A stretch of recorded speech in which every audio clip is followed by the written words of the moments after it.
Bom, vamos iniciar a nossa live.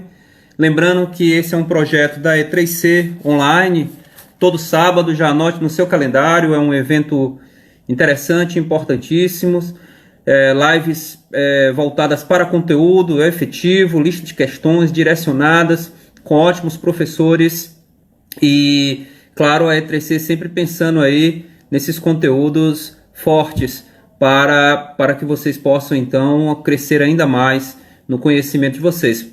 Então, já é um calendário, guarde lá na sua agenda, sábado às 11 horas, a live da E3C com comentários de questões das mais diversas possíveis, né? Já tivemos processo civil, constitucional, vamos ter ainda lives de direito administrativo, o Cisnato vai passar os calendários e a gente vai sempre chamando a atenção, sempre com a ideia de um material de apoio, uma aula gravada, disponibilizada gratuitamente lá no grupo do Telegram da E3C. Tá? Então acompanhem, botem no calendário de vocês essas lives e a gente vai seguindo aí com esse crescimento pessoal nessa pandemia que não é fácil, né, galera? Nós sabemos disso, que é muito complicado mantermos a linha durante essa pandemia, né? Pacote anticrime, né, Gedra? Eu vou fazer, não se preocupe. Só que o pacote anticrime tem que ser uma aula fechada no Zoom, né? Porque senão não dá tempo na live para a gente ver, ao menos que a gente quebre aí em 4 ou 5 apresentações, porque foram diversas mudanças, né? Não foram poucas, tá? Fabiola, um grande abraço, minha querida. Pois vamos lá, questão número 1. Meus caríssimos que fizeram a lista em casa, o que é que marcaram na questão de número 1, galera? Vamos ver aí o que é que vocês marcaram na questão de número 1. Qual o gabarito, galera? Vou botar as leis aqui. O que é que nós temos aí na questão de número 1? Beatriz, seja bem-vinda. Carla, seja bem-vinda. Gabarito, pessoal, da questão de número 1, o que é que nós temos? O que vocês marcaram na 1? Vamos indicar aqui o que nós marcamos na questão de número 1, todas as questões pertinentes à ação penal.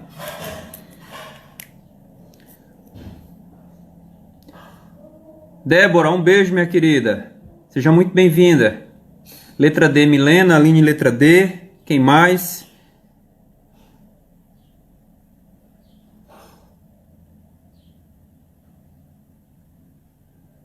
Vamos aguardar.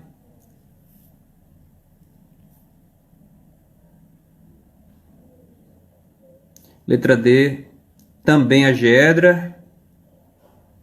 Fácil, essa primeira questão, moleza demais. Fernandinha, bem-vinda.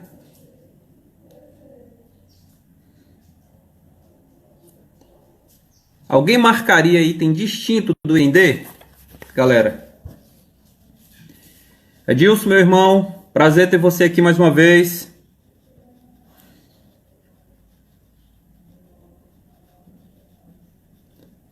Vamos aos comentários, né? Isso, todo mundo com a D, Joana também, letra D. Então a primeira parece que foi barbada, né, galera? Então vamos aí à leitura da questão de número 1. No que se refere à ação penal, assinale a opção correta dos 5 itens dispostos. Letra A. Se o sujeito passivo da ação penal pública for inimputável, deverá o magistrado rejeitar liminarmente a denúncia, é o que diz o item A. Vamos ver então a essência desse item A. Lidiane, José Maria, meu irmão, muito obrigado pela presença. Doutores, vamos lá. Nós sabemos muito bem que são, em sentido amplo, duas as espécies de ação penal pública, a ação penal pública e a ação penal de natureza privada. Isso é uma informação básica, uma informação elementar. E essas espécies de ação penal se subdividem. A ação penal pública ela é incondicionada ou ela é condicionada, né? A representação ou a requisição do Ministério do Ministro da Justiça. Da mesma forma, a ação penal privada se subdivide. Nós temos a ação penal privada que muitas vezes é personalíssima, e nós temos ainda até mesmo a própria ação penal privada subsidiária da ação penal pública. Então, essa é a lógica da subdivisão em relação à ação penal. Estamos falando da ação penal pública, e na ação penal pública diz o item: se o denunciado for inimputável, o magistrado deve rejeitar liminarmente a denúncia. Quer dizer, qual é o principal questionamento desse item A? É saber, havendo caso de inimputabilidade, deve ou não o magistrado rejeitar a denúncia, rejeitar a inicial acusatória, não receber a denúncia? Este é o ponto. E por que surge esse questionamento, pessoal? Em razão do fato de ser manifesta a imposição de um magistrado rejeitar liminarmente a denúncia nos casos em que não há viabilidade para o trâmite da ação penal.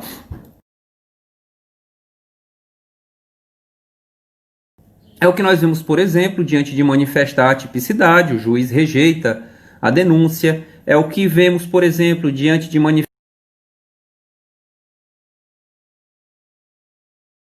de punibilidade. Vamos imaginar um delito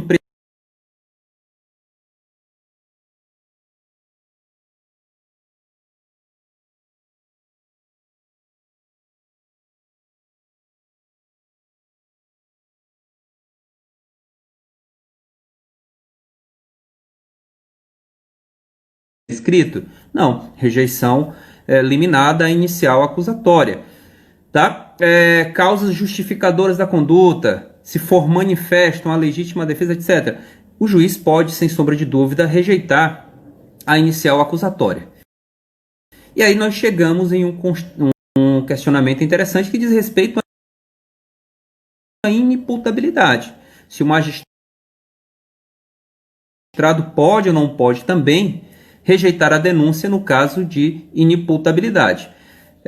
A doutrina majoritária vai dizer que, em regra, o magistrado poderia, sim, rejeitar a inicial acusatória quando estivesse diante de uma circunstância de inimputabilidade. Essa seria a regra.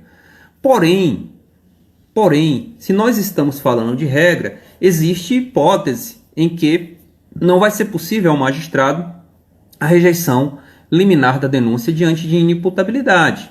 E que caso seria esses? Nós buscamos amparo primeiro na doutrina, depois na jurisprudência e na própria legislação, galera. Quando nós olhamos o próprio Código de Processo Penal, lá no artigo 397, abram o vade-mecum dos senhores comigo, 397. Eu vou me virar um pouco aqui apenas para eu ver aqui o 397 lá do CPP.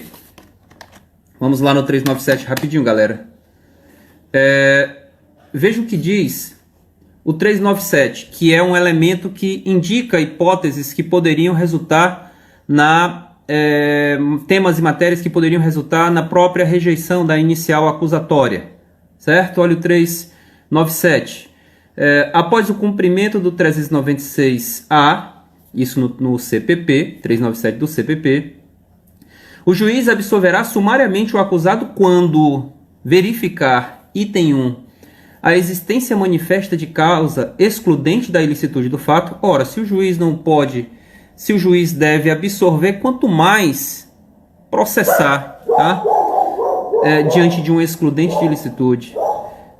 Item 2, a existência manifesta de causa excludente de culpabilidade do agente, salvo inimputabilidade. Então veja, o código diz: causas excludentes da culpabilidade podem levar à absolvição sumária. Consequentemente, eu poderia utilizar esses mesmos argumentos para rejeição da inicial acusatória. Só que o código faz uma ressalva em relação às hipóteses de exclusão da culpabilidade. O código diz: salvo a inimputabilidade. Causas que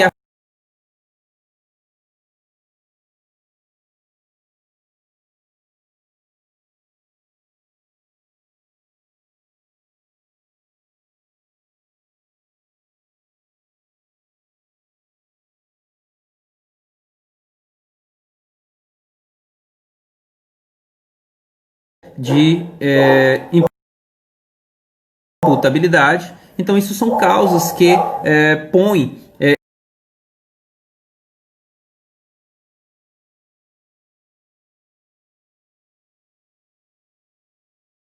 dentro desses temas, o código optou por deixar de lado a absolvição sumária quando a culpabilidade for excluída em razão da inimputabilidade do agente. O código já excluiu, então isso aqui já é um indicativo em relação àquilo que não deve ser considerado lá na rejeição da inicial acusatória. E o item 3 também é muito claro aqui no 397, que o fato narrado evidentemente não constitui crime, então rejeição também, e a punibilidade do agente estiver extinta, também rejeição. Helenice, Elemara,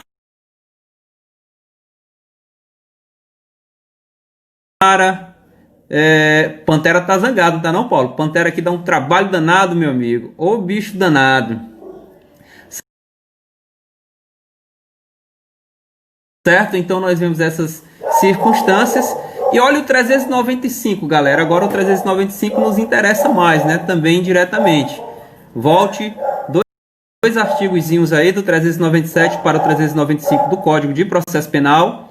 E vamos então verificar, galera, o que o Código trata em relação ao tema. A denúncia ou queixa será rejeitada quando for manifestamente inepta, faltar pressuposto processual ou condição da ação penal, faltar justa causa para o exercício da ação penal.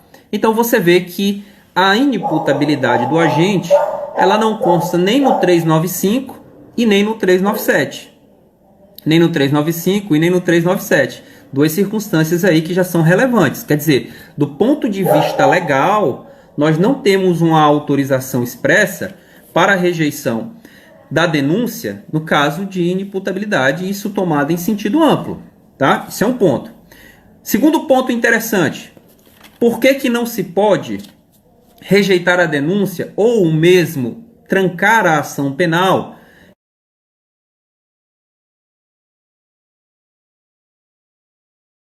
a inimputabilidade não impede o trâmite da ação penal. A inimputabilidade ela pode até mesmo levar à inaplicabilidade de uma pena, mas não impede o trâmite da ação penal. Por quê? Porque pode ser imposta ali uma circunstância de sentença absolutória imprópria. Pode persistir o interesse do Estado em impor ao agente uma sentença absolutória imprópria. Quer dizer, se ao agente, embora inimputável, seja recomendável a aplicação de uma medida de segurança, então a ação penal tem o seu interesse justificado. Por essa razão, não é em qualquer circunstância que a ação penal é rejeitada ou trancada por força da inimputabilidade.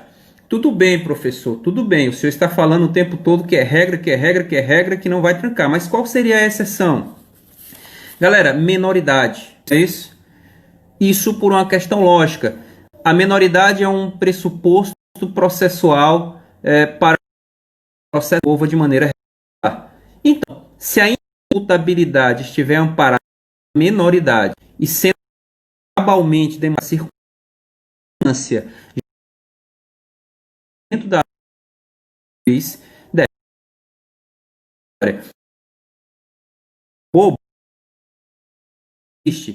ou declarância o juízo da infância, ou se o juiz claro que o técnico é rejeitar, né? Não é um simples contexto de competência, é uma circunstância da própria viabilidade da ação. Então, como se a viabilidade da ação, o que deve é a rejeição dessa ação. Simples declínio de competência. Veja que quando se fala em declínio de competência, a ação é viável do ponto de vista técnico e processual, só que o juiz não é o competente. Nesse caso, a ação penal não é viável. Como a ação penal nem sequer é viável, não se pode falar em declínio de competência, sendo mais técnico, sem sombra de dúvida, encaminhar o feito a extinguir o feito e, claro, oficiar o juízo da infância e juventude, bem como o respectivo Ministério Público, tá? Deda, bem-vinda. Ramila, minha querida, bem-vinda também. Viviane, chegou só para botar pressão no professor, não é isso? Então, galera, de fato, letra A, equivocado. Muito bem, perfeito, meus queridos alunos. Letra B, a extinção anômala da ação penal pela via do habeas corpus efetiva-se apenas as hipóteses de atipicidade da conduta e de extinção da punibilidade. E aí, galera, o que é uma extinção anômala? É aquilo que foge do curso natural. A ação penal, naturalmente, ela deve ser extinta como, galera? Claro, com uma decisão de mérito, tá? Ou absolvendo o acusado, ou condenando plenamente o acusado, ou condenando parcialmente o acusado. Então, essa é a lógica da extinção natural da ação penal. A ação penal ela se extingue pelo seu ciclo natural se nós temos um pronunciamento efetivo em relação ao mérito daquela demanda. Por outro lado, é possível a extinção anômala da ação penal. O item diz que essa extinção anômala apenas ser efetiva no caso de atipicidade da conduta e extinção da punibilidade. É equivocado, né, galera? Lembre-se que, por exemplo, lá nas condições da ação penal, nós temos três elementos essenciais. A legitimidade, evidente, que tem a ver a legitimidade, o particular e o CAD para a ação penal privada, o Ministério Público para a ação penal pública, então a legitimidade é uma das condições da ação penal, o interesse do Estado no jus puniente também é outra condição da ação, e há uma terceira condição da ação bastante relevante, que é, evidentemente, a justa causa. A justa causa a doutrina elenca como sendo uma espécie específica e particular de condição para a ação penal. Ou seja, o substrato probatório mínimo é, então, aí o elemento fático que dá suporte à ação penal acusatória. Então, nesse caso, galera, a falta de justa causa também vai levar à própria extinção anômala do processo penal pela via do habeas corpus, né? Johnny, meu amigo, seja muito bem-vindo. Qualquer erro meu aqui, pelo amor de Deus, corrija, tá? Então, a justa causa também integra essa circunstância, inclusive sendo viável o trancamento pela via do habeas corpus. Vamos abrir o nosso Código de Processo Penal, vamos ao artigo 647, galera, cumulado, evidentemente, com o artigo 648. Vamos lá. 647 e 648.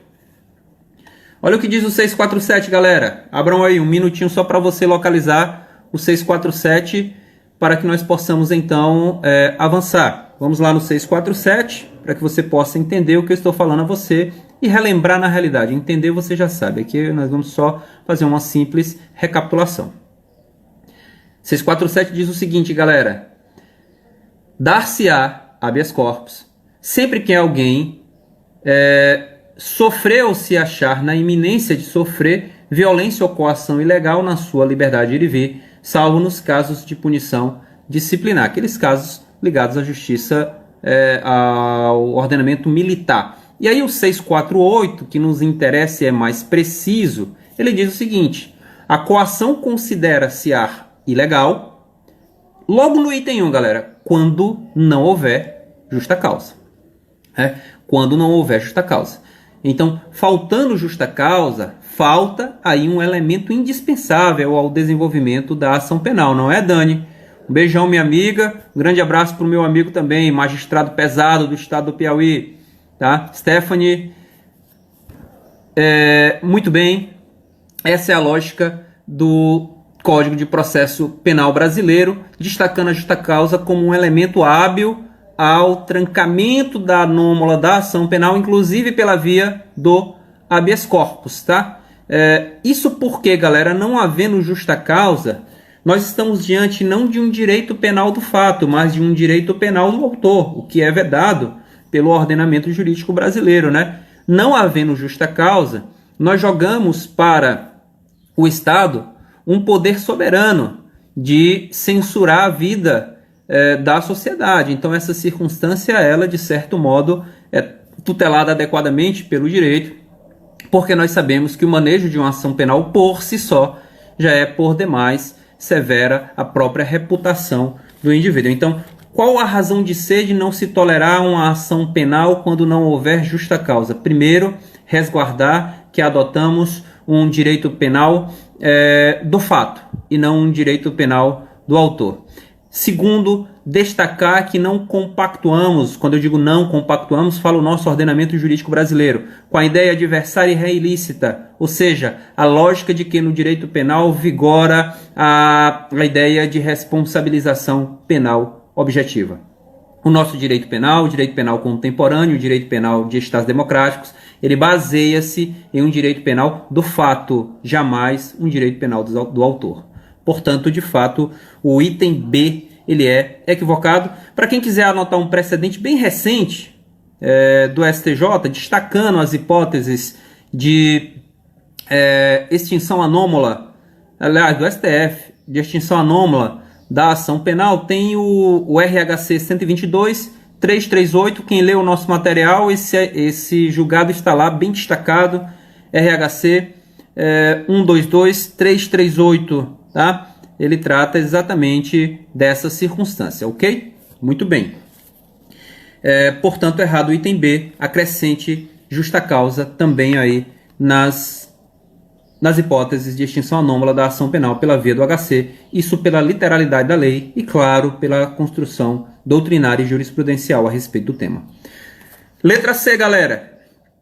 Uma vez efetivado o recebimento da denúncia, há uma preclusão ao magistrado, de sorte que não há mais possibilidade de recusa à inicial acusatória por carência de justa causa. E aí, galera, que preclusão é essa aqui? Que preclusão é essa, galera, que a questão fala no item C? Que espécie de preclusão é essa, né? Nós temos preclusão lógica, preclusão temporal, preclusão consumativa. A lógica é a prática de um ato subsequente incompatível com a prática de um ato anterior. A consumativa é que o ato que deveria ser praticado já se praticou. E a temporal é que o ato não foi praticado no seu termo, no seu tempo, no seu momento adequado. Então, preclusão temporal. Essa preclusão que aqui está... Oi, Fernandinha, um beijão, minha querida. Essa preclusão que aqui está é a denominada preclusão pro judicato, não é isso? Preclusão para o julgador. Então, a questão fala que, uma vez recebida a inicial acusatória, haverá preclusão pro judicato. Quer dizer, não pode mais o magistrado adotar uma postura porque passou-se daquele momento de conhecer então os elementos simplesmente formais da inicial acusatória. E aí, galera, vamos para um raciocínio simples. O juiz é obrigado a manter viva uma ação penal manifestamente descabida, desamparada de substrato fático mínimo, de substrato probatório mínimo ao desenvolvimento regular da ação penal? Claro que não. Então, o que nós temos? A jurisprudência do STF e a jurisprudência do STJ entendem pela plena viabilidade de trancar a ação penal, rejeitar a inicial acusatória, lá no juízo de reconsideração ou no juízo de absolvição sumária, que é após a apresentação da defesa, não é isso, galera? Então, após a apresentação da defesa, gente, o que acontece? Exatamente, ele pode fazer isso depois da resposta à acusação, Gedra. Em um juízo de reconsideração da decisão original, ele pode fazer isso, né? Então, até esse limite seria possível. Então, veja só. O juiz recebe a inicial acusatória e manda citar o réu para responder à ação penal em 10 dias. Em 10 dias. Havendo então a resposta do réu, o juiz analisa que de fato era caso de ausência de justa causa, ele pode extinguir a ação penal naquele momento e rejeitar a inicial acusatória em um juízo formal. Pode perfeitamente. Tá? Quer dizer, não há preclusão pró-judicato nesse tema. Não há. Seria pró-judicato, viu, Milena? A preclusão para o juiz. Não é nenhuma questão de tempo. Ele se manifestou. Como ele se manifestou, diz, ele não pode mais. Acabou. Para ele não pode mais rever. Ele não pode mais voltar atrás. Quer dizer, e a preclusão pró-judicato, ela pode ser uma preclusão lógica, ela pode ser uma preclusão temporal, ou seja, mas é uma preclusão para o juiz, tá? E então, nesse caso, não há preclusão. Claro, galera, que no direito processual penal, e aqui é uma dica interessante, se aplica a mesma lógica da teoria da asserção, que nós estudamos muito lá no direito processual civil, apenas o que é um erro, o que é um equívoco. Veja, se o juiz recebe a inicial acusatória, depois o magistrado, em juízo de absolvição sumária, mantém a inicial acusatória. Temos o processo que se desenrola, instrução processual. Aí o juiz, depois de tudo isso, alegações finais apresentadas, o magistrado vem proferir uma sentença, uma decisão, rejeitando a inicial acusatória? De maneira nenhuma. A teoria da asserção impõe aqui uma sentença necessariamente de mérito. Necessariamente de mérito, galera. O juiz ou absolve ou condena. A mesma lógica nessa perspectiva da teoria da asserção podemos aplicar aqui no direito processual penal sem problema nenhum. Não há nenhum inconveniente em relação a isso. Ok? Portanto, errado o item C, tá? Muito bem. Julgado recente também, galera, já desse semestre do Superior Tribunal de Justiça, que vale por todos. Quem quiser anotar, por gentileza, RESP 1854848. Julgado agora de março de 2020, também está no nosso material. RESP 1854848. Tá? Portanto, errado o item. Perfeita aí a abordagem apresentada pela GEDRA. A letra D vocês marcaram, vamos então ao item E. De antemão, não marcaram o item E. Por que não marcaram o item E, galera? Qual o impedimento do item E? Qual o equívoco do item E?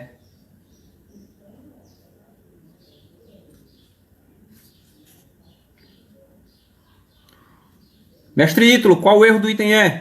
Nos crimes falimentares, a sentença que decreta a falência, concede a recuperação judicial ou concede a recuperação extrajudicial é condição objetiva de prosseguibilidade da ação penal.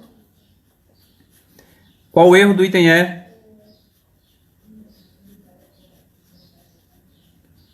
Exatamente, essa GEDRA não é gente. Vamos lá na lei de falência, galera, rapidinho. Lei de falência e recuperações judiciais. Ou recuperação judicial e propriamente. Lei de falências. Abram aí o Vadimeco. Vamos ao artigo 180 da lei de falência.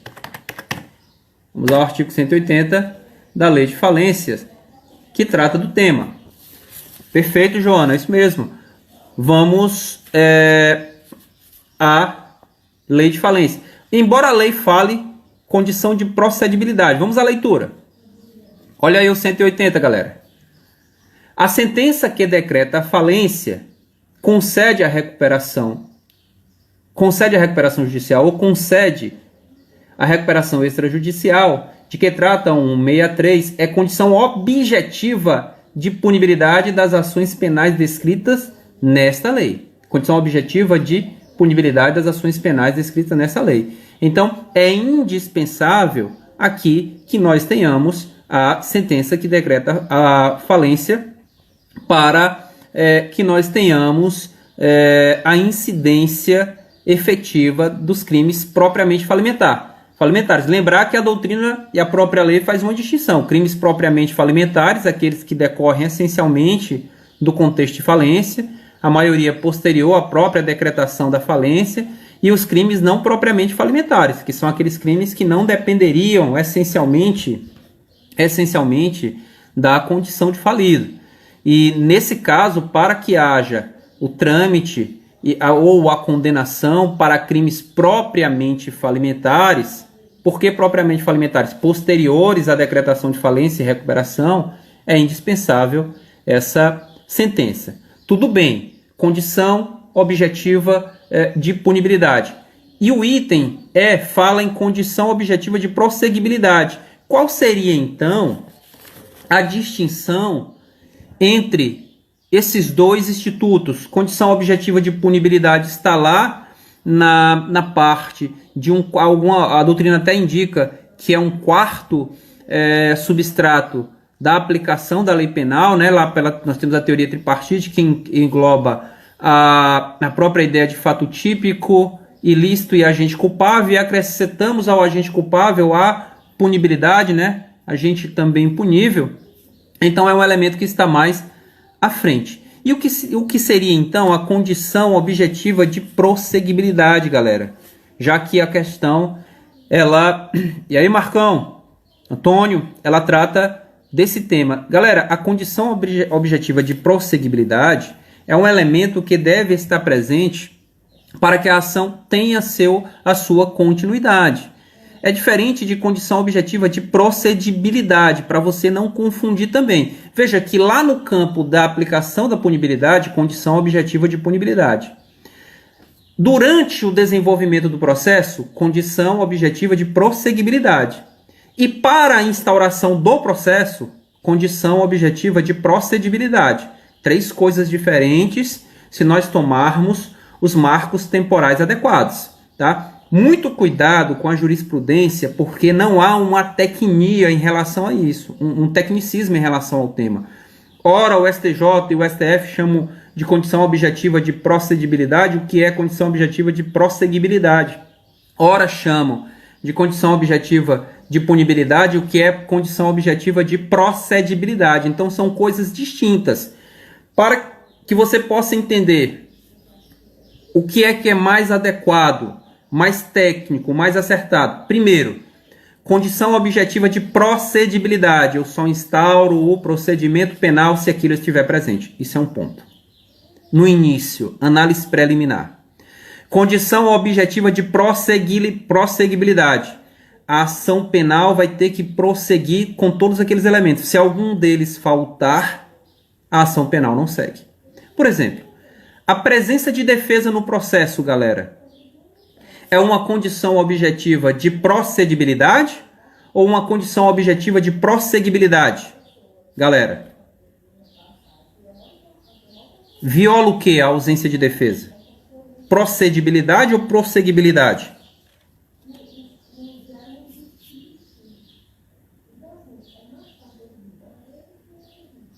Hein, Milena? Colegas? Ausência de defesa.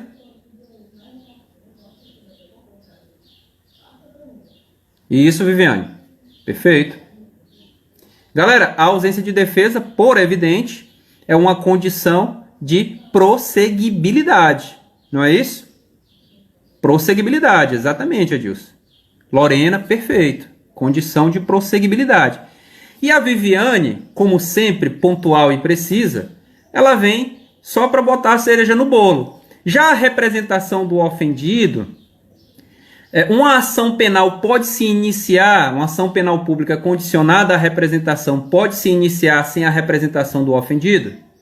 De maneira nenhuma. Então, se a ação penal nem sequer pode se iniciar, nós estamos diante de uma condição objetiva de procedibilidade.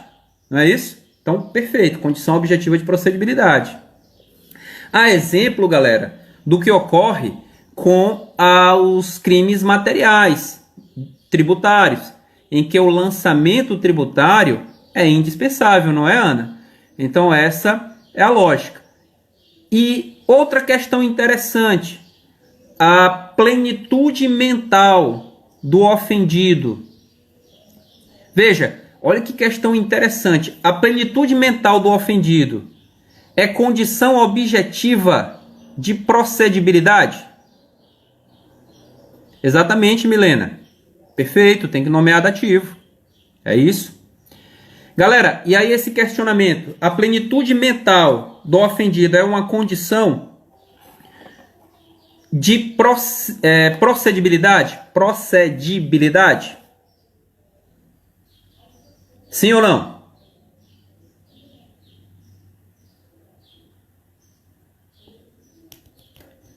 Vamos ver o que vocês me dizem.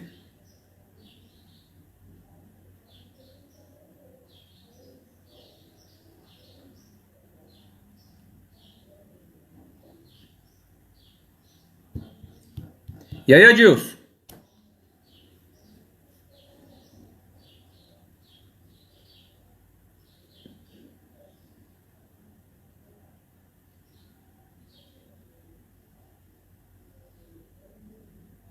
Exatamente, Gedra. Perfeito. Não porque a ação penal pode se iniciar com essa circunstância, tanto que o juiz inicia e pode, inclusive, chegar lá à frente a uma sentença absolutória imprópria. Lorena, perguntei o seguinte, perguntei se a ausência de plenitude mental do indivíduo, inimputabilidade, se era uma condição, se é uma condição de procedibilidade.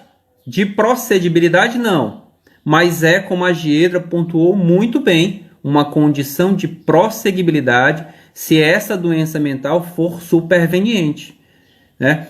E a Giedra pontuou muito bem, que vai suspender, que vai suspender naquela suspensão estranha que não suspende a prescrição. É isso mesmo.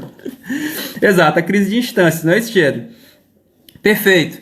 Então, tem essa lá no 152, né, Giedra, do Código de Processo Penal Brasileiro. Vamos fazer a leitura do 152? Vamos lá, aproveitar que tocamos no tema. Deixa eu voltar aqui e procurar o 152. Anotem aí no Vadmec de vocês o 152. Vamos acompanhar com a gente. Lá no incidente de insanidade mental do acusado. Olha o que diz o 152, crise de instância, exatamente, Milena. 152. Abra meu Vadmeco, vamos comigo. Se verificar que a doença mental sobreveio à infração penal, o processo continuará suspenso até que o acusado restabeleça. Né? 152. Então, o processo continuará suspenso até que o acusado se restabeleça. Veja, a plenitude mental, embora não seja uma condição objetiva de procedibilidade, ela é uma condição objetiva de prosseguibilidade. Perfeito. Tá? Muito bem. Então, olha o parágrafo 2º. O processo retomará o seu curso desde que se restabeleça o acusado, ficando-lhe assegurada a faculdade de requerir testemunhas, papapá. Então, essa é a lógica. Essa questão da suspensão da prescrição está lá no 149, depois os meus alunos dêem uma lida com calma. Mas, sem sombra de dúvida, perfeito, essa é a lógica aí dessa distinção. Tá? Gedra pergunta, mas professor, se for na data do fato, a doença mental, ele seja inimputável ou semi-inimputável, então nesse caso não seria nenhum tipo de condição, né? Porque só vai adaptar a sentença. Sim, o processo corre e só se adapta. Até porque, Gedra, qual é o interesse aqui? A questão é que muitas vezes, o cara é inimputável para a ação, mas em um momento subsequente ele tem plenitude. Só que no momento da ação ele estava meio doidão, tipo um flamenguista, por exemplo. Né? Há aí uma absolvição imprópria, a sentença absolutória imprópria. Sim, há uma sentença absolutória imprópria. Se persistir a periculosidade do agente, porque ela não é impeditiva, não é impositiva. Lembre-se que a sentença absolutória imprópria não é impositiva nos casos de inimputabilidade. Tem que haver a persistência da periculosidade do agente para tanto, não é isso? Ok? Muito bem. Letra E, errado. Letra D é o nosso gabarito, sem sombra de dúvida, vocês acertaram. A existência dos delitos parasitários caracteriza o que a doutrina denomina de justa causa triplicada, bem como a justa causa duplicada. Vamos lá na lei de lavagem, galera, rapidinho, lei 9.613 de 98. Vamos abrir comigo o Vadmeco na lei de lavagem, lei 9.613 de 1998. Glauco, um grande abraço, meu irmão. Lei de lavagem. Vamos com a gente. Abram aí, por favor, a lei de lavagem. Vamos no artigo 2º, parágrafo 1º da lei de lavagem, galera. Artigo 2º, parágrafo 1º da lei de lavagem.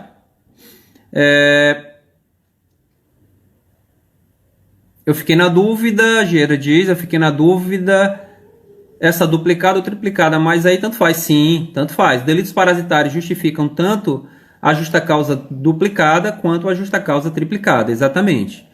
Então, parágrafo 1º diz: a denúncia será instruída com indícios suficientes da existência da infração penal antecedente, sendo punidos os fatos previstos nesta lei, parágrafo 1º do artigo 2º da Lei de Lavagem, ainda que desconhecido ou isento de pena o autor ou extinta a punibilidade da infração penal antecedente, né? Redação aí dada pela mudança de 2012. Ok? Então, isso é que é justa causa. Oi, Lu, um beijão. Isso que é justa causa duplicada ou triplicada. O que é a justa causa, então, original? Arcabouço probatório mínimo acerca do fato imputado. Se o fato imputado é parasitário, quer dizer, para ele existir, eu preciso da existência de um outro crime, nessa circunstância eu tenho que ter duas justas causas. A do delito, que busca se punir, e a do delito antecedente, quer dizer, a do delito parasitário e do delito originário. Aí justa causa duplicada. Se o delito original também for parasitário, aí tu triplica a justa causa. Vamos imaginar uma lavagem de dinheiro no bojo de uma receptação, que é o exemplo que eu ponho no material. Na lavagem de dinheiro no bojo da receptação, o que é que nós temos? A lavagem é o crime parasitário, o crime antecedente é a receptação, só que o crime antecedente, receptação, também é parasitário, que tem algum crime antecedente para gerar receptação. Então, nesse caso, galera, nós temos três justas causas. Então, aqui nós temos a justa causa triplicada. Tá? Como a Milena pontuou muito bem, a justa causa triplicada ocorre nos casos em que o crime antecedente também é um crime de natureza parasitária. Perfeito?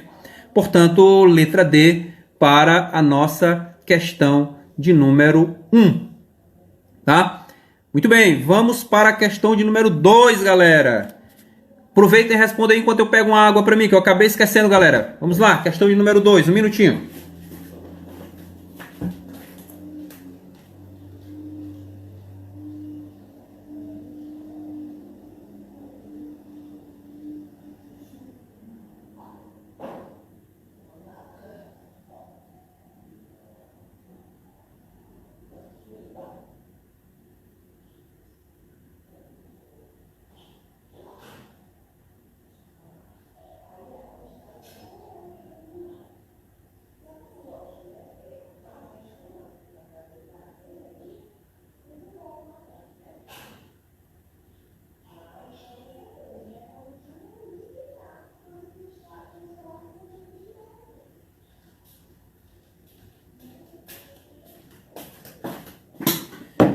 E aí, galera, qual é o gabarito da questão de número 2?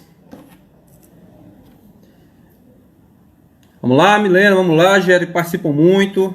Edilson, pequenininha, questão de número 2.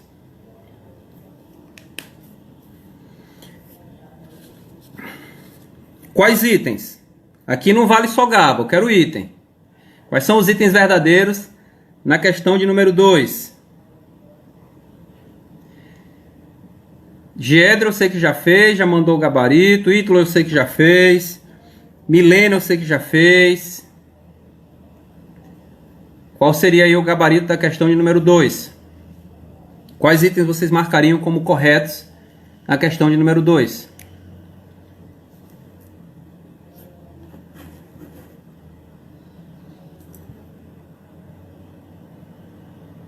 Bora, Giedra, sei que tu sabe.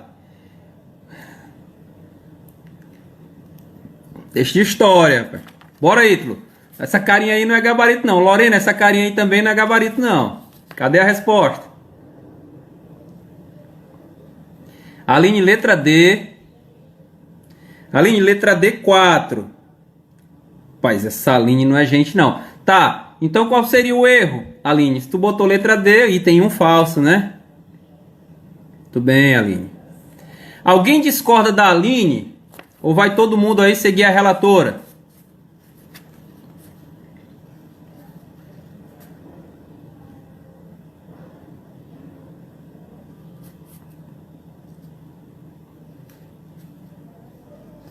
D também.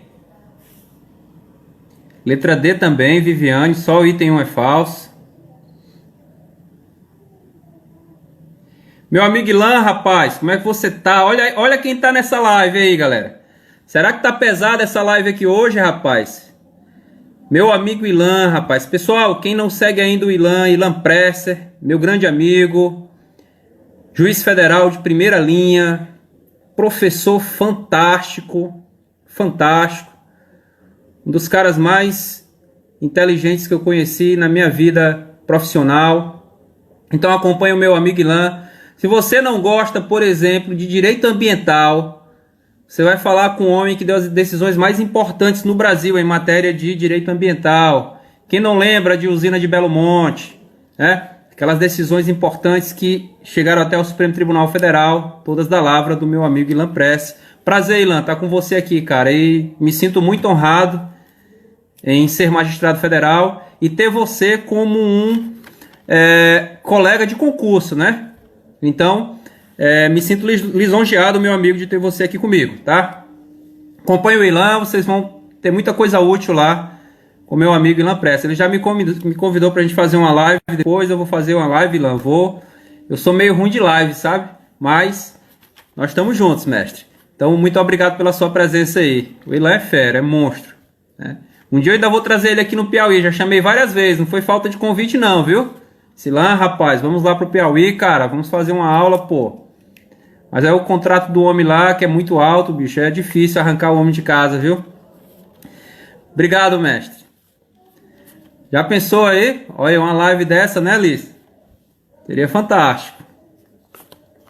Muito bem. Realmente, galera, vamos aos comentários. Item 1. É legítimo o oferecimento de denúncia genérica nos delitos de rixa? Crime imputação, Francílio. Bia, muito bem. Bia, é porque você não viu o Ilan dando aula de outras coisas. Isso aí é um monstro, rapaz. Só para vocês terem uma ideia, sabe quantas línguas esse cara fala? 37 parece. Aí é brincadeira um homem desse, viu? Vamos lá. É legítimo o oferecimento de denúncia genérica nos delitos de rixa? Doutores, aqui é uma questão aparentemente simples, né? Só ter atenção que você não erraria esse item, né? A questão é a seguinte, há uma distinção bem clara entre a denúncia genérica e a denúncia geral. A denúncia genérica, como o Francílio pontuou muito bem, é a denominada criptoimputação. Quer dizer, há uma imputação de modo tão demasiadamente abstrato, genérico, que não permite ao réu nem sequer exercer os postulados do contraditório e da ampla defesa. É quase um processo do Kafka, né? Kafkaniano. Então, essa lógica de quando a denúncia ela é vazia, ela é carente de detalhamento fácil, que inviabiliza o próprio exercício da defesa e do contraditório, diz respeito à denominada criptoimputação, portanto, denúncia genérica. A denúncia genérica não é aceita no direito brasileiro, sendo a denúncia genérica, portanto, uma espécie de criptoimputação. Tá aí, mestre, HC 136250, exatamente. Essa é a lógica. E aí, Ricardão, meu amigo, muito bom ter você aqui, cara. Grande abraço, vamos fazer uma live com sanfona depois, pô. E aí, galera, essa é a denúncia genérica. Ela é repudiada porque ela cria uma circunstância de total insegurança jurídica. Por outro lado, a denúncia geral, não. É a denúncia quando não há aquela possibilidade de antemão para se detalhar as condutas particularizadas do agente, o que se chama de denúncia geral. E a denúncia geral, ela ocorre, por exemplo, no seio dos delitos societários, nos crimes ambientais, e, por natureza, no delito de rixa. Por que por natureza?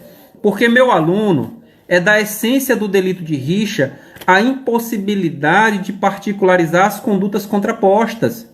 Porque, galera, se nós particularizamos as condutas contrapostas, nós não temos mais delito de rixa. A gente vai ter os delitos correspondentes às agressões, e não propriamente rixa. Então, se um dia perguntar ao meu aluno, inclusive numa prova escrita ou numa prova oral, há um delito em que a denúncia necessariamente é geral? Sim, delito de rixa. é um delito multitudinário por natureza, em que é da essência da capitulação delitiva, da adequação típica, a impossibilidade de particularizar as condutas. A partir do momento em que há a particularização das condutas, inexiste o delito de rixa. Cada um vai responder pelas suas condutas particularizadas. Entendido, galera? Então, realmente aqui nós não estamos diante da denúncia genérica. Isso é uma denúncia geral, tá? Delito de rixa comporta denúncia geral. Muito cuidado, galera, porque na pressa você lê e acaba errando. Esse é o ponto. Então, errado o item 1. Item 2, que vocês marcaram verdadeiro, o princípio da obrigatoriedade da ação penal pública não é absoluto. Galera, são dois princípios que estão em jogo. Então, dois princípios que se contrapõem. O princípio, galera, da obrigatoriedade da ação penal e o princípio da oportunidade da ação penal. No princípio da obrigatoriedade da ação penal, tem-se o seguinte: uma vez caracterizados os fatos que dão arcabouço à ação penal, o Ministério Público não tem escolha, ele tem que ofertar a ação penal. É como se fosse uma vinculação regrada ao princípio da obrigatoriedade. Não é que ele deve a qualquer custo ofertar a ação penal. É que essa ação penal, uma vez presentes os elementos que justificam o seu manejo, deve ser obrigatoriamente ofertada pelo Ministério Público no âmbito do processo penal. Isso é o princípio da obrigatoriedade. Se opõe ao princípio da oportunidade, galera. O princípio da oportunidade é um princípio em que resguarda de maneira mais intensa o sistema acusatório. Por quê? Porque dá uma liberdade muito grande ao membro do Ministério Público, inclusive de transacionar. E o princípio da oportunidade ele é tão intenso porque ele possibilita ao Ministério Público até mesmo o estabelecimento de penas. Isso ocorre em sistemas penais onde há o plea bargain, ou seja, o direito de barganha, como o sistema norte-americano, por exemplo. O Brasil não adota o regime da oportunidade, o Brasil segue a lógica do regime da obrigatoriedade. No entanto, a lógica brasileira é de um regime mitigado, não é absoluto, né? Como a Milena pontua muito bem. Não é absoluto por quê, galera? Porque ele é mitigado pela transação penal, ele é mitigado especialmente pelo acordo de não persecução penal, galera. E olha que interessante, e aqui um ponto bastante importante. No acordo de não persecução penal, agora expressamente previsto no Código de Processo Penal Brasileiro, no artigo 28A, expressamente previsto, nós temos uma aproximação muito grande do princípio da oportunidade aplicado à ação penal de natureza pública. Muito grande, né? Veja, o que nós temos? A obrigatoriedade como regra. E a mitigação, transação penal é uma espécie, sempre foi. E agora o acordo de não persecução penal, em que ali o Ministério Público estabelece algumas obrigações a serem cumpridas. E nesse caso nós temos uma aproximação bem retomando a explicação em relação ao item 2. Lembre-se, galera, que a obrigatoriedade ela vigora na ação penal de natureza pública. E em relação a esses princípios, ainda há um outro princípio que é muito tratado de maneira correlata em relação à obrigatoriedade, que é o princípio da indisponibilidade da ação penal pública. São coisas totalmente distintas, não é isso? A questão é um momento, galera. O princípio da obrigatoriedade, ele antecede a ação penal. O princípio da indisponibilidade, ele está relacionado à própria continuidade da ação penal. Por exemplo, a vedação a que o Ministério Público desista de recursos, não é isso? E é mitigado também o princípio da indisponibilidade. O que é que mitiga o princípio da indisponibilidade da ação penal, galera? Enquanto a galera vai entrando, quem já está aí, o que é que mitiga o princípio da indisponibilidade da ação penal? Estão lembrados?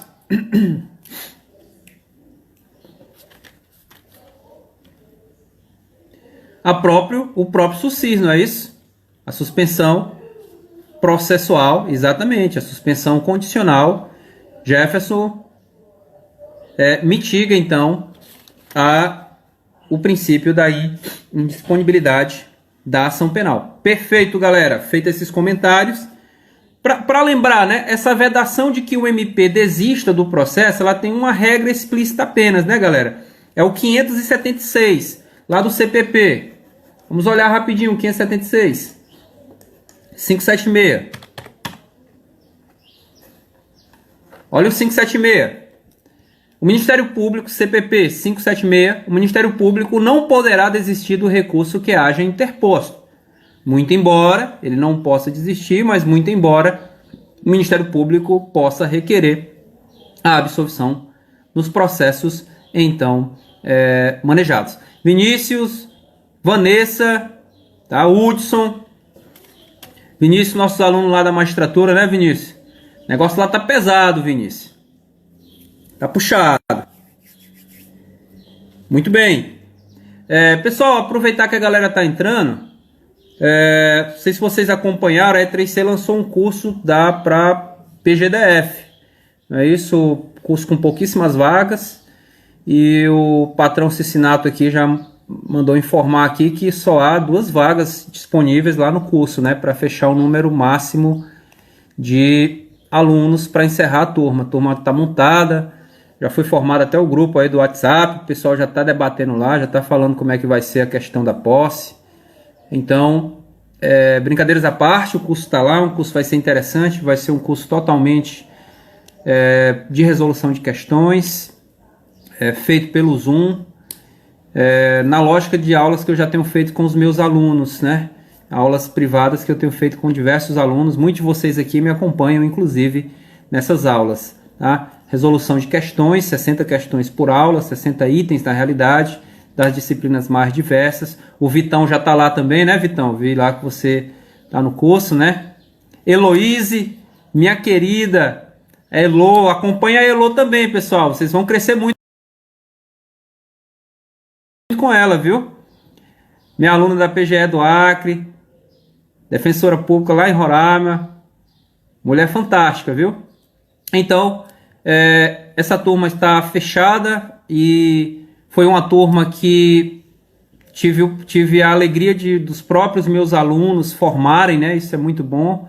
Se reuniram e pediram, porque eu estou num regime de maior tranquilidade. Professor, nós queremos esse curso com o senhor e não abrimos mão, não quero ninguém, eu indiquei outros cursos, outros professores, nós queremos esse curso com o senhor, então vamos fazer o curso e vai ser um curso interessante, pessoal, bastante intenso, uma preparação de alto nível, como vocês já estão acostumados a ter em nossas aulas, né? E como o edital não foi lançado, é uma oportunidade bastante interessante. Quem quiser conferir, ter acesso a essas 2 vaguinhas aí restantes, né? Pode acompanhar lá na E3C Online como é que está disposto esse curso, tá bom? Então, fica aí o convite, galera.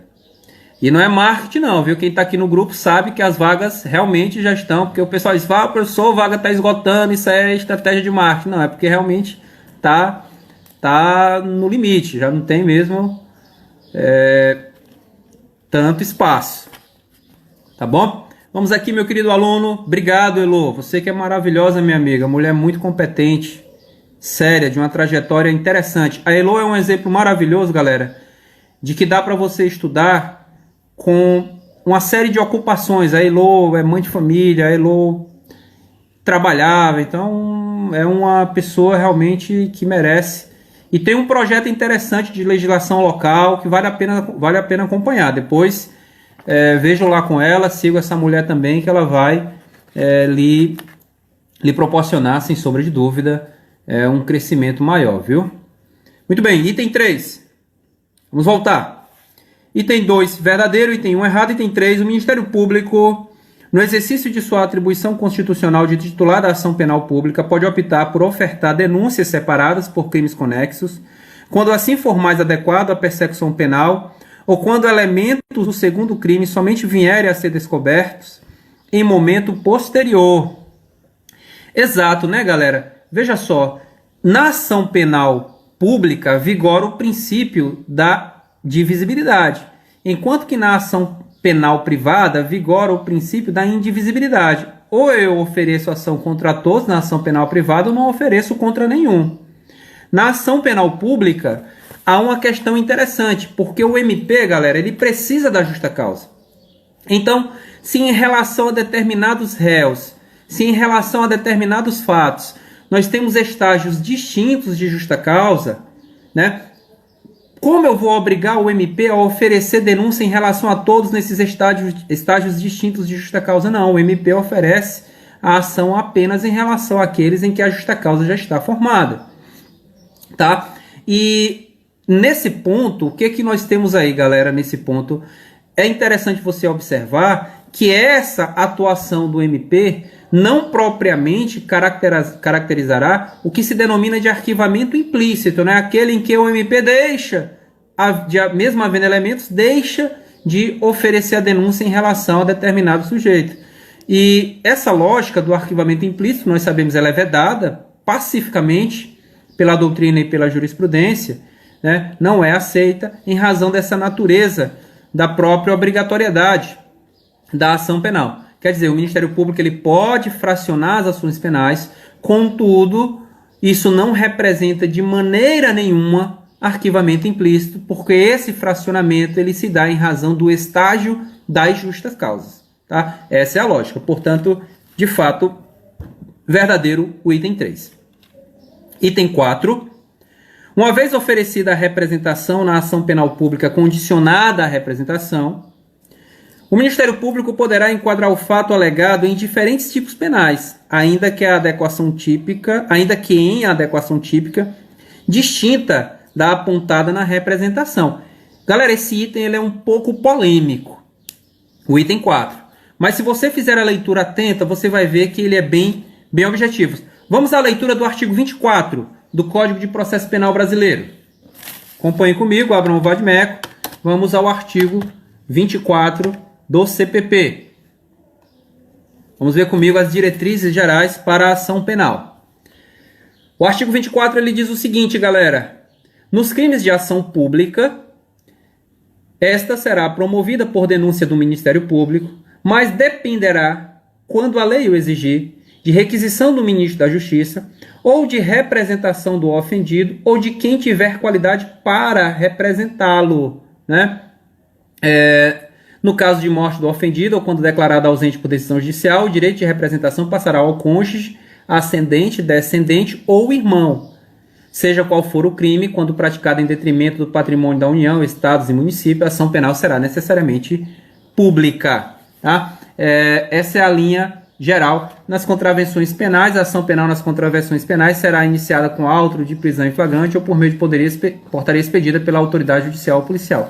A doutrina diz que esse dispositivo, em parte, ele não foi recepcionado pela Constituição Federal, não é isso?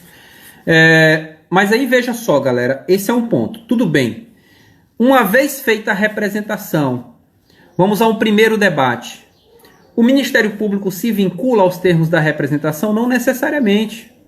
O MP pode entender que não é caso de ofertar denúncia e acabou. Caberá à parte o manejo de uma ação penal subsidiária da pública, ação penal privada subsidiária da pública, tá?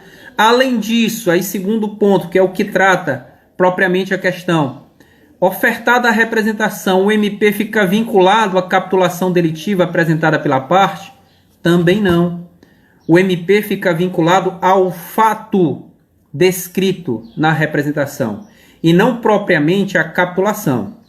Quer dizer, se há ali uma representação envolvendo um crime contra a honra, por exemplo, o fato descrito é que vincula o MP e não propriamente a simples capitulação indicada pela parte, tá? Agora, galera, fora do fato, o MP não pode inovar em absolutamente nada. Porque se o MP inovasse fora do fato, o que ele estaria fazendo? Ele estaria criando ou burlando o requisito da representação.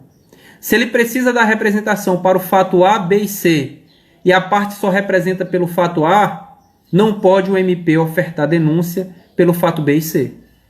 Tá? Isso seria aí uma burla à necessidade de representação na ação penal. Isso é entendimento, inclusive, do Supremo Tribunal Federal. Eu peguei um julgado que trata do tema, do Supremo Tribunal Federal, o HC 98237, trata desta circunstância. O HC 98237, então, diz exatamente isso. O MP, embora ele não seja vinculado, ele fica restrito ao fato, muito embora possa apresentar capitulação delitiva. Se ele inovar, não é, Milena, estará aí ausente uma condição objetiva de procedibilidade.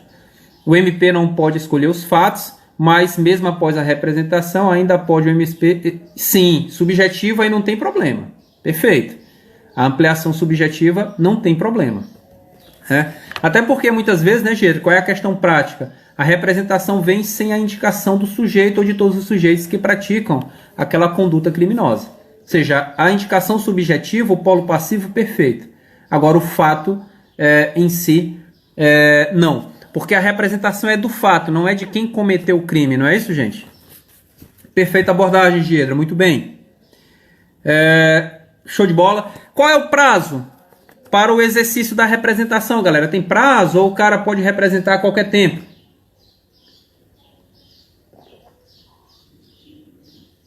6 meses, não é isso, gente?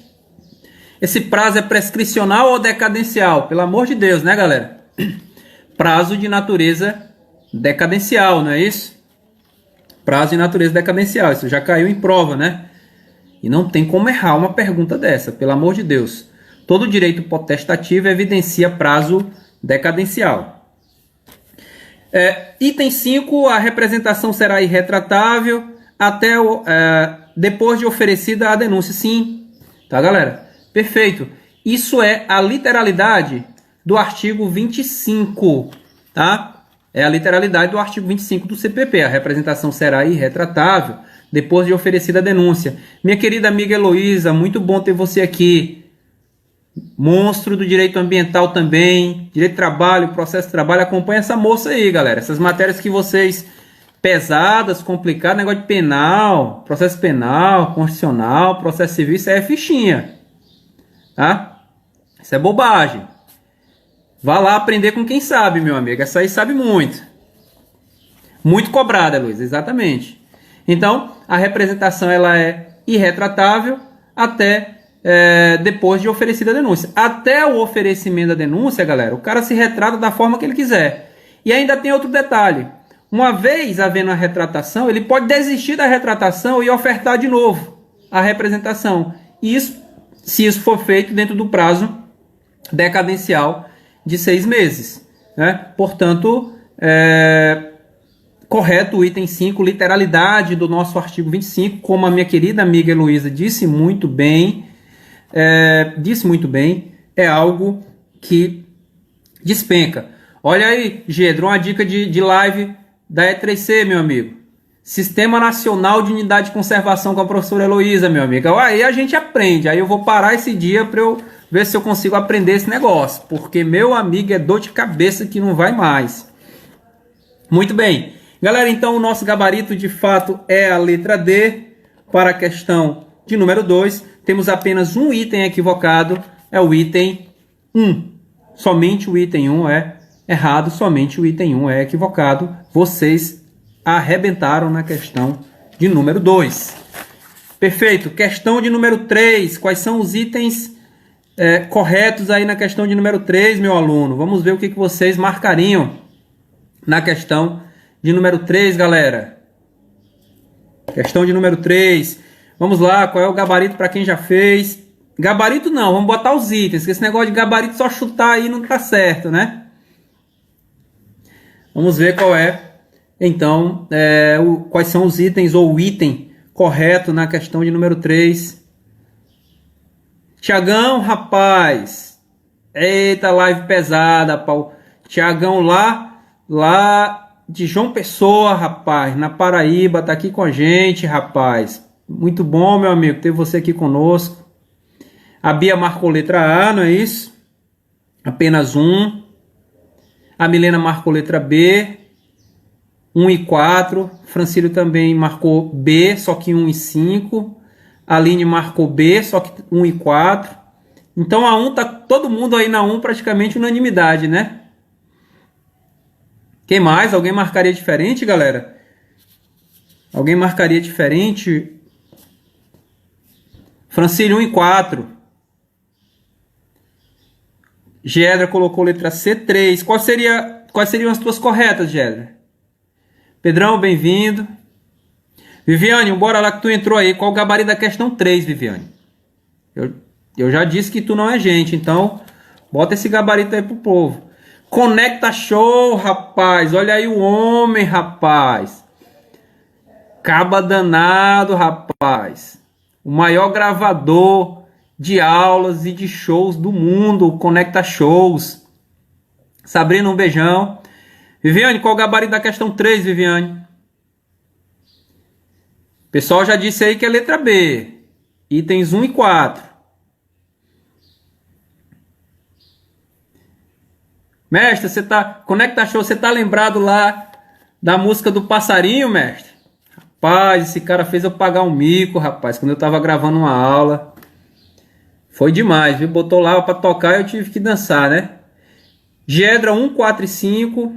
Erradas 2 e 3. Erradas 2 e 3. Certo. Veja, então, nós observamos que a questão de número 3 ela é uma questão que trouxe uma certa divergência aqui entre a gente agora, né? Mas vamos então à leitura. O item 1, falta de atenção, né, Gedra? Pois vamos ver. O item 1, galera, ele diz o seguinte: é idônea e legal a retratação da representação. Quer dizer, representei e posso voltar atrás. Sim, perfeito. Não é isso, galera? E aí o que acontece, gente? O que acontece? O cara que faz a representação, ele pode voltar atrás. Só que a gente já viu o marco, né? O marco temporal a gente acabou de comentar no artigo 25, né? Ofertada a denúncia já era. O 25 diz isso. A representação é irretratável depois de oferecida a denúncia. Mas até lá, ele pode voltar atrás. Isso é um ponto. Segundo ponto. Ele voltando atrás, ele pode... O representante pode depois representar de novo? Pode. Só que aí nós temos o requisito temporal. Ele só vai poder fazer isso se a sua ação se efetivar dentro do prazo decadencial de 6 meses. Se isso não acontecer, ficará então vedada esta possibilidade. Portanto, de fato, o item 1 é verdadeiríssimo. Você encontra essa previsão na decisão do STJ, no RHC 51845-849. Então, perfeito, item 1, vocês estão certíssimos. Item 2, é possível a retratação da representação em casos em que se apura lesão corporal de natureza leve, no âmbito da Lei Maria da Penha. Item 2, a galera botou como errado. É possível ou não é possível, galera, retratação nos delitos submetidos à Lei Maria da Penha? Essa é a primeira pergunta que eu faço a vocês. Vamos à Lei Maria da Penha. Vamos ao artigo 16 da Lei Maria da Penha, galera. Vamos ao artigo 16 da Lei Maria da Penha. Olha o que diz aqui o artigo 16, meu querido aluno. Acompanhe comigo, vamos lá no Vadimeco. A Lei Maria da Penha é a Lei 11.340 de 2006.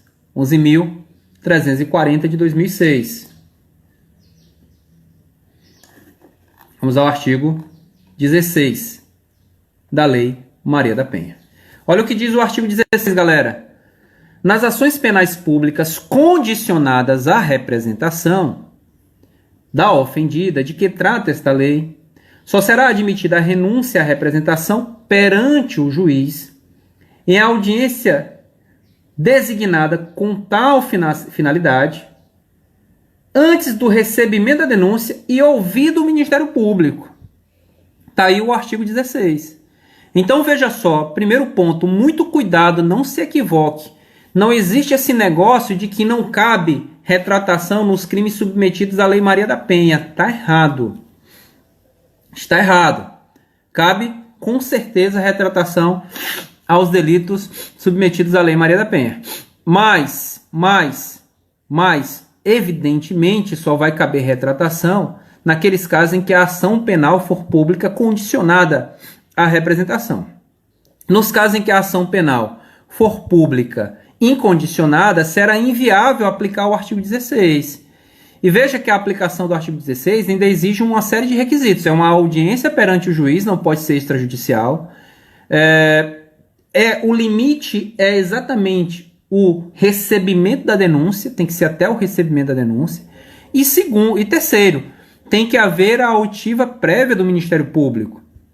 Então, na junção de todos esses elementos, será viável a retratação nos crimes de ação penal pública de natureza condicionada à representação.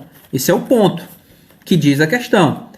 Agora, quando o crime for de ação penal pública, evidentemente, não vai caber a retratação. E nós sabemos que o Supremo Tribunal Federal, galera, quando o Supremo Tribunal Federal analisou a ADI 4424 do DF, o Supremo Tribunal Federal decidiu que as lesões corporais no âmbito de violência doméstica de qualquer natureza, inclusive a lesão corporal de natureza leve, se submete à ação penal pública incondicionada. Como ela se submete à ação penal pública incondicionada, e Ranieri pontua isso adequadamente, incabível será a retratação nessa hipótese. Tá? Portanto, o item 2 ele é equivocado, porque muito embora possível a retratação nos delitos da Lei Maria da Penha, essa retratação evidentemente se volta aos crimes com ação penal pública condicionada à representação. O que não é o caso da lesão corporal de natureza leve, que foi assentada no Supremo Tribunal Federal na ADI 4424 como um delito em que a ação penal é de natureza pública, né? E também, Gedra, por expressa previsão da lei, né? A própria Lei Maria da Penha traz essa vedação da aplicação da Lei 9.099. Tá? Portanto, errado o item 2. Item 3. A ação penal condicionada à representação do Ministério da Justiça caduca em 6 meses, contados da data do conhecimento do fato, se não houver manifestação. Errado, né, galera? A doutrina majoritaríssima e a jurisprudência majoritaríssima entende que, nesse caso, não há o prazo decadencial para a representação. Né? Isso é batido, não podemos errar esse tipo de questão, portanto, errado o item 3, bem batido mesmo. Item 3 é equivocado, tá? Então, esse prazo decadencial é para o particular, né? Para o ministro da Justiça, não. Então, errado o item 3, corte isso. Item 4. No caso de morte do ofendido, ou quando declarado ausente por decisão judicial, o direito de oferecer queixa ou prosseguir na ação penal passará ao cônjuge, ascendente, descendente ou irmão. O CAD, né? Artigo 30, galera, do Código de Processo Penal Brasileiro. Literalidade do 30. O 30 diz o seguinte, vamos aqui.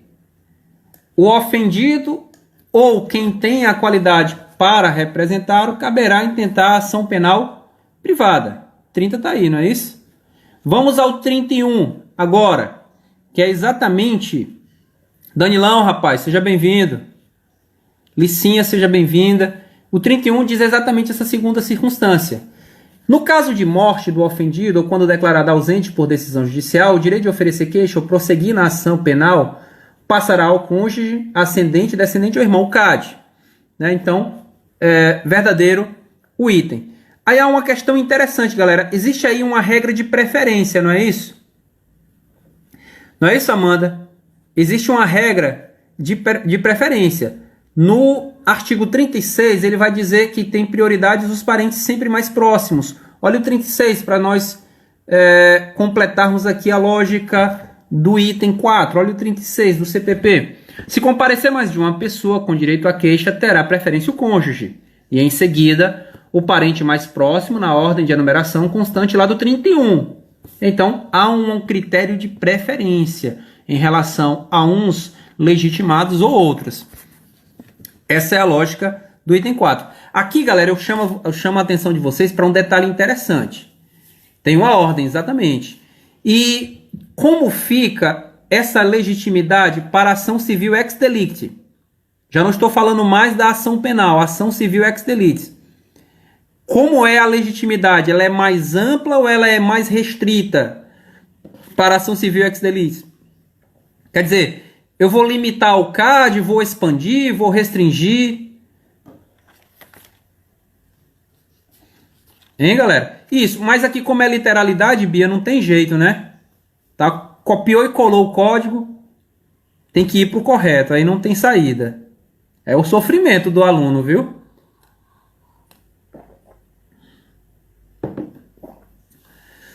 Galera, e na ação penal ex delito, como é que fica a questão da ação penal ex delito, galera? Ação civil ex delito, né? Melhor dizendo. É porque na personalíssima, Gedra, não abre para o CAD, né? É personalíssima, é exclusiva do agente.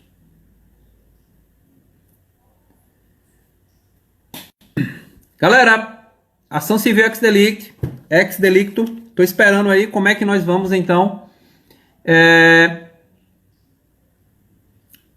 como é que fica a legitimidade?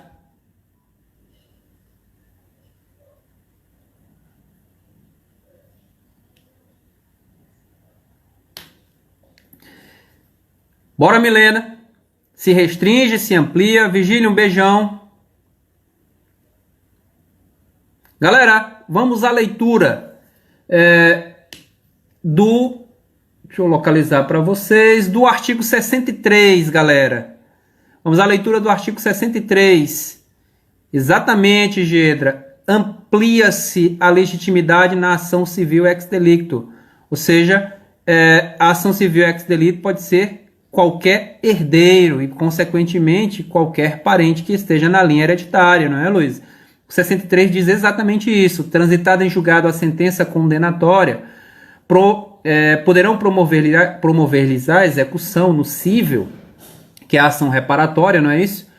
Para efeito de reparação do dano, o ofendido, seu representante legal ou seus herdeiros. Então nós temos aí, galera, uma legitimidade mais ampliada, né? Legitimidade para a ação civil ex delicto, né? Então ela é mais ampla, tá? Para o manejo da execução, que trata o 63, né? 63 trata da execução. Mas tem, Milena, julgados do STJ admitindo a própria reparação civil. Sob qual fundamento? A ação autônoma, né? A própria ideia de dano por ricochete, por exemplo, que é autônomo, então aquele que sofreu um dano por ricochete decorrente de um homicídio. Então, a própria ação autônoma também seria viável, tá? Não só apenas a execução da sentença penal, com base no 63, mas também a ação civil autônoma. Deu para pegar em razão do denominado dano reflexo, tá? Ok? Mas bem observado, né, Milena? A execução da sentença penal é uma coisa, eu pego a sentença penal condenatória e vou executar. O 63 traz todos, inclusive os herdeiros. E a ação autônoma, para mim, segue a mesmíssima lógica. Porque eu posso manejar a ação com a lógica dos danos reflexos. Ou seja, nas duas hipóteses abrange os legitimados, exatamente. Vai ter uma identidade de legitimidade nesse caso, né? Abrangendo aí os danos reflexos. Muito bem, então, verdadeiro item 4, perfeito. O item 5, na ação penal privada subsidiária da pública, haverá preempção quando iniciada a ação, o querelante provocado pelo Poder Judiciário deixar de promover o seu andamento pelo prazo de 30 dias seguidos. Doutores, o que é a preempção? Está lá no artigo 60 do Código Penal, do Código de Processo Penal brasileiro, né? Abram aí o artigo 60, vamos fazer a leitura dos casos de preempção. Vamos comigo. Ortiz, meu amigo, muito bem, ontem assisti uns vídeos seus, meu mestre. Gostei demais, parabéns, continue. Você é show. Quem gosta de trabalho e processo de trabalho, ó, segue esse homem aí, viu? O homem tá na agulha. Galera, então vamos ao artigo 60 do CPP. Olha o que diz aqui o artigo 60 do CPP. Nos casos em que somente se procede mediante queixa, considerar-se-á perempta a ação penal, quando iniciada esta, o querelante deixar de promover o andamento do processo durante 30 dias seguidos. 2. Quando falecido o querelante ou sobrevindo sua incapacidade não comparecer em juízo para prosseguir no processo dentro de 60 dias, qualquer das pessoas elencadas no 36. 3. Quando o querelante deixar de comparecer sem motivo justificado a qualquer ato do processo a que deve estar presente, ou deixar de formular o pedido de condenação em alegações finais. 4. Quando, sendo o querelante pessoa jurídica, essa extingue sem deixar sucessor com igual personalidade. Veja, o próprio caput é muito claro, galera. O que diz o caput? Nos casos em que somente se procede mediante queixa. Quer dizer, meu aluno, a ideia de perempção só existe na ação essencialmente privada. Não se aplicaria perempção na denominada ação privada subsidiária da pública, que é o caso que nós estamos retratando. Veja que o item 5 reflete uma hipótese de ação penal privada subsidiária da pública. Portanto, incabível a perempção, já que a perempção é um instituto voltado exclusivamente, como diz o artigo 60, e o meu aluno tem que ter leitura atenta ao artigo 60, exclusivamente no que se refere à ação penal essencialmente privada, não se aplicando à ação penal de natureza privada subsidiária da pública. Com isso, tendo por base o artigo 60 e a interpretação doutrinária que é dada em relação a ele, o item é equivocado. De fato, o nosso gabarito é letra B, estando corretos apenas os itens 1 e 4. Show! Gabarito fechado mais uma vez, item 1 e 4. Isso, MP retoma a ação. Perfeito, Milena. Na ação penal privada subsidiária da pública, o MP retoma a ação. Muito bem. Vamos para a questão de número 4, galera. Gabarito da 4. Estamos fechando já a nossa live. O tempo está passando, o tempo voa. Então, questão de número 4.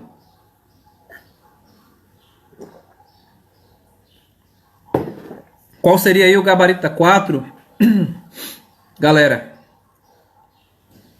questão 4, o que vocês marcaram na 4? A famigerada ação penal pública subsidiária da pública. Tem gente que nem sequer tinha ouvido falar dessa ação penal pública subsidiária da pública, né? Só se fala em ação penal privada subsidiária da pública, mas uma ação penal pública subsidiária da pública, né? Aí é um outro questionamento, tá? Vamos lá, galera. O que vocês marcariam aí na questão de número 4 para a gente encerrar? Qual gaba?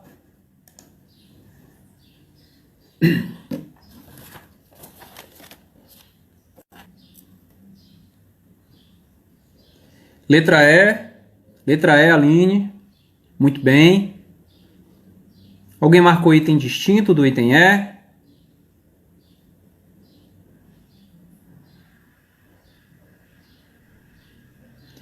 Galera, veja que a questão ela não está discutindo se esses institutos jurídicos são ou não constitucionais, tá? Isso é um outro debate. O que a questão quer saber é o que se denomina de ação penal pública subsidiária da pública.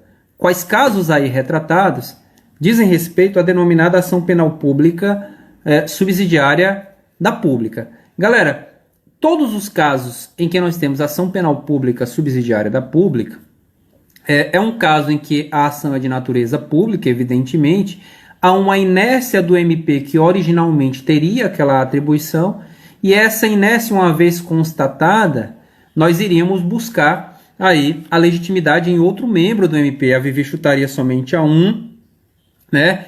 Então essa é a ideia de ação penal pública subsidiária da pública. Quer dizer, você retira de um membro do MP e põe a outro membro do MP a legitimidade para essa ação penal. É uma inércia, ela decorre de uma inércia dessas circunstâncias. Lá no crime específico dos prefeitos, Decreto-Lei 201, de fato, o artigo 2º, parágrafo 2º, ele tem a seguinte redação, galera. Lá na lei do Decreto-Lei 201. Lá no Decreto-Lei 201. Diz aqui o parágrafo 2º do Decreto-Lei, do artigo 2º do Decreto-Lei 201, que trata dos crimes do prefeito. Diz o seguinte: A ação tem que ser manejada pelo membro do Ministério Público, papapá. Aí vem aqui o parágrafo 2º.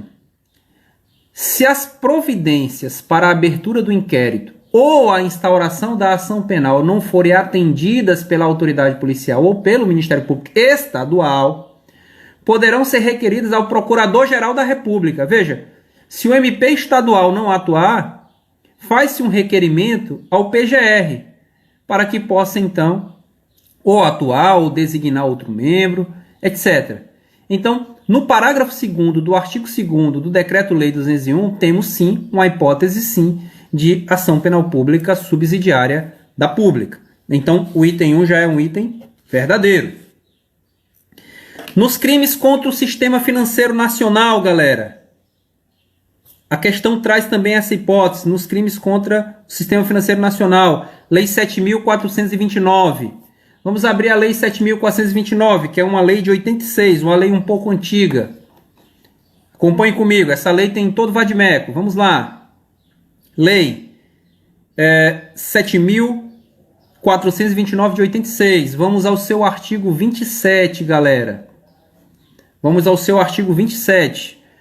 Olha o que diz o artigo 27 da Lei 7.429 de 1986. Artigo 27 diz o seguinte: quando a denúncia não for intentada no prazo legal, o ofendido poderá representar ao Procurador-Geral da República, para que este a ofereça, designe outro órgão do Ministério Público para oferecer, ou determine o arquivamento das peças de informação recebidas. Quer dizer, na lógica do artigo 27 da Lei dos Crimes contra o Sistema Financeiro Nacional, também temos aí a aplicabilidade do famigerado Instituto da Ação Penal Pública Subsidiária da Pública. Tá? Então, item 2 verdadeiro. No incidente de deslocamento de competência, no IDC, previsto lá no artigo 109, parágrafo 5º da Constituição Federal, há também uma inequívoca circunstância de ação penal pública subsidiária da pública, porque a ação originalmente de competência do Ministério Público, mas há uma inércia nos órgãos locais e uma inércia caracterizada pela própria inoperância e impossibilidade de se efetuar uma investigação adequada, exitosa e plena, e, diante dessa circunstância, se provoca, por meio do Procurador-Geral da República perante o Superior Tribunal de Justiça, que a ação penal seja deslocada para o âmbito da Justiça Federal, inclusive o oferecimento da peça acusatória. Então, as investigações serão deslocadas para gestão e presidência perante atos juiz federal, por exemplo, não para presidir inquérito, falo presidir a própria ideia de investigação em si e conduzir o processo quando a ação penal for intentada. Nesse caso, também haveria aí uma hipótese de ação penal pública subsidiária da pública. Tá? Então, seria outra hipótese. 109, parágrafo 5º, incidente de deslocamento de competência, também caracterizaria essa hipótese. A Viviane pergunta: doutor, mas considerando que a ação penal já tenha sido proposta perante a Justiça Estadual, quando não ocorre o verdadeiro deslocamento, não nova propositura? Aí depende, Viviane, porque parcela da doutrina e parcela considerável depende que deve haver a ratificação pelo MP competente, né? É igual os casos de deslocamento de competência. Um processo que vem da Justiça Estadual e vai para a Federal, haveria aí um deslocamento de competência, né? Tá? Não uma ação subsidiária, já que não teria ocorrido inércia do MP, concordo, mas a doutrina elenca, né, como hipótese, como espécie de ação penal pública subsidiária da pública, essas hipóteses. Na realidade, Viviane, a única que se vê com mais nitidez realmente como sendo uma hipótese de ação penal pública subsidiária da pública, para mim, é o do Decreto-Lei 201. Para mim ele é nítido, né? Porque lá fala a competência do MP estadual, o MP estadual não atua e eu desloco para outro Ministério Público, inclusive diferente, né? E lá eu vou aplicar a lógica da ação penal pública subsidiária da pública. Veja que nessa citação doutrinária da Lei dos Crimes contra o Sistema Financeiro, a competência já é do MPF. Eu só vou levar, porque é um crime julgado necessariamente perante a Justiça Federal, e eu já vou levar esse fato para o Procurador-Geral da República, que está na esfera do MPF. Então, se você olhar pela técnica em si, também não daria para considerar. Tá? Então, eu veria mesmo com mais nitidez a questão relativa ao Decreto-Lei 201. Mas para a prova, o que a doutrina considera, e a gente tem que marcar o que vier nesse sentido, né? Sem sombra de dúvida, se denomina isso como ação penal pública subsidiária da pública. É igual àquela denominada ação penal popular, galera. A doutrina vai dizer que os crimes de responsabilidade do presidente da República se submetem à ação penal popular. Porra, mas nem crimes são. Mas a doutrina chama isso de ação penal popular, o que é um absurdo. Mas tá aí, se cair na prova, tá lá. É ação penal popular, a denúncia de qualquer do povo perante o Congresso Nacional para instauração de crime de responsabilidade do presidente da República. Falta técnica? Falta. Então, é isso que acontece, certo? Muito bem. Então, correto o item 3 também. Incidente de deslocamento de competência.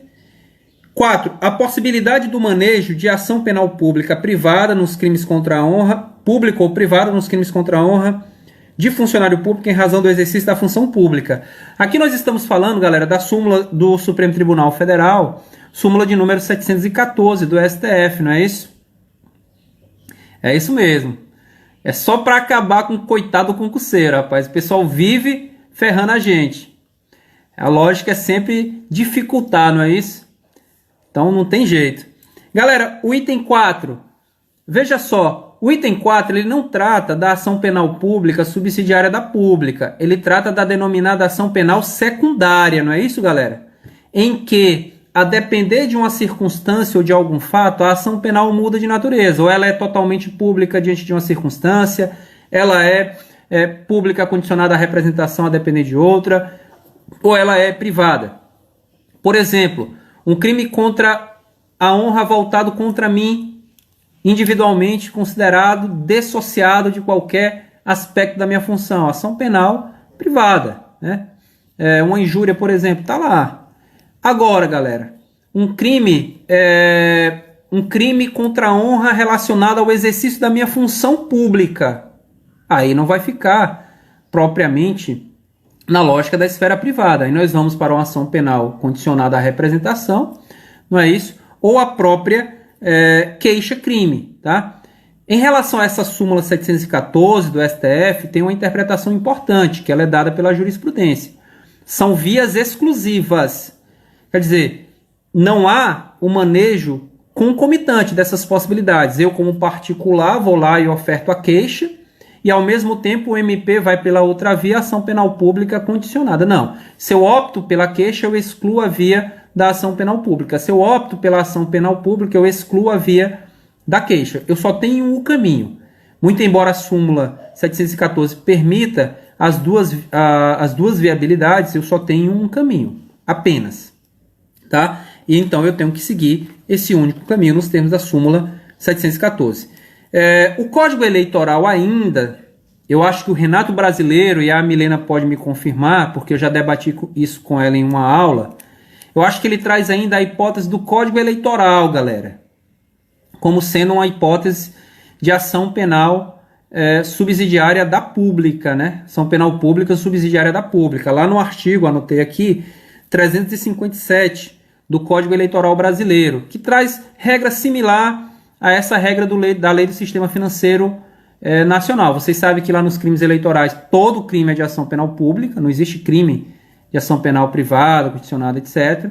E lá tem dispositivo similar no Código Eleitoral, no artigo 357, que diz exatamente isso. Se não for manejada a ação no tempo, no prazo, poderá ser provocado o procurador eleitoral para que reveja essa circunstância, né? Então, lá no 357 também existiria essa possibilidade aí da ação penal secundária. Então, reunindo a doutrina, nós conseguimos encontrar 4 possibilidades, ao menos 4 citações, da denominada ação penal pública subsidiária da pública. Decreto-Lei 201, crime dos prefeitos, lei contra os crimes contra o sistema financeiro nacional, incidente de deslocamento de competência e a própria lógica das ações penais nos crimes eleitorais. Lá no Código Eleitoral, em seu artigo 357, eu indico aqui ao meu aluno para que depois você possa fazer a devida leitura do artigo 357 do Código Eleitoral Brasileiro.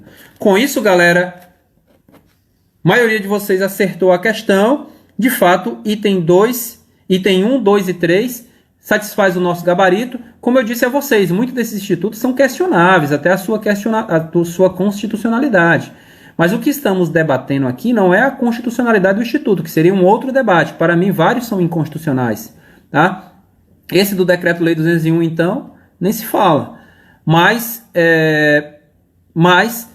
estamos debatendo um conceito dos institutos. Portanto, nós temos aí essas 4 possibilidades. O nosso gabarito é letra E, porque o item 4, na realidade, assenta a espécie de ação penal pública secundária e não propriamente ação penal pública subsidiária da pública. Ok, meu querido aluno? Fechamos aqui as nossas 4 questões. Espero verdadeiramente que vocês tenham aproveitado a aula. Para mim, a aula passa voando. Não sei para vocês. Quando eu me espanto aqui, o Instagram já manda eu cancelar a aula, acabar, porque está faltando segundos lá. E, portanto, um tema importante para vocês, um tema forte. Inclusive, quem está estudando para procuradorias, né? PGDF está lá. Ação penal é um tema que você não pode perder de maneira nenhuma. Muito interessante, muito importante. Então acompanhe sempre as nossas lives, acompanhe sempre as nossas aulas, bastante conteúdo nós temos aqui para dispor para vocês, viu, galera? Então, fica aqui o meu abraço, fica o meu agradecimento, a participação de todos, uma aula muito boa, muito interativa e, sem sombra de dúvida, na qual nós aprendemos bastante, principalmente eu com os senhores, né? Um beijo a todos e até a próxima, tá? Acompanhe lá na E3C qual é o conteúdo da nossa próxima live. Sábado que vem tem outra, bote no seu calendário. Sempre sábado às 11 horas, as lives estarão aí sempre explicando questões e conteúdo. O simulado, Elo, ele fica na lista no grupo do Telegram da E3C. Então ele sempre disponibiliza as questões antecipadamente para os alunos lá na lista do Telegram e para que vocês possam responder e vir para a aula, né? Com a lista já respondida para ter um acompanhamento melhor, né? Então, obrigadão, galera, a todos. Um grande abraço. Tudo de bom. Lembrando quem é da turma da PGDF que amanhã de manhã temos uma aula, né? Marcada para vocês. Uma aula 0, um debate, a partir das 9 horas da manhã, tá? Valeu, galera. Abraço, tudo de bom. Beijo no coração de todo mundo. Tchau.